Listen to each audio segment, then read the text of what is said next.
Dead on arrival ang sarong lineman kan sarong bistadong Telecommunication, Internet and Digital Service Company, makalihis na makuryente sa barangay Marifosque, Pilar, Sorsogon, pasado alas 5 nin hapon kasuudma. Apera sa nagada na biktima, iriduman ang saro pang pag-iriba kaining lineman. Sa investigasyon kan Pilar MPS, mantang nagkakaag nin poste nin internet ang mga biktima, biglang tuminagilid ang kapot nindang poste na suminabit sa linya nin kuryente, asin nagresulta sa nasambit na insidente. Ipigdara pa man ko ta sa Donsol District Hospital ang 30 anyos na si Jeric Lelis, alagad binawian man sa nanin buhay. Iriduman ang kapwa lineman kaining si Jopet Pajardo, 31 anyos na parehong residente kan Bagakay, Gubat, Sorsogon.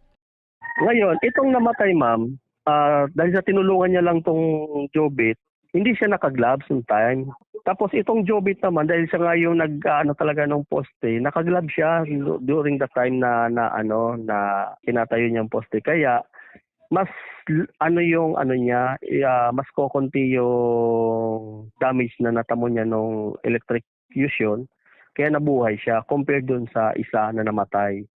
Sigun kay Lopez, may paninimbagan man ang kumpanyang pigtatrabahuan kan mga biktima, hulitan nangyari ang insidente mantang nasa trabaho ang mga biktima.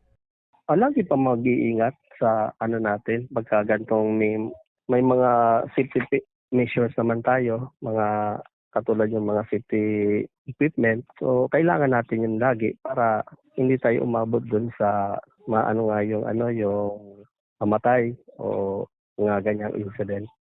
Sa ngunyan, nagpaparahay na sa Gubat District Hospital ang biktimang si Pajardo, mantang pigbibilara na sa saindang residensya si Lelis. Para sa mga baretang tatak Bicol, Lea Mular.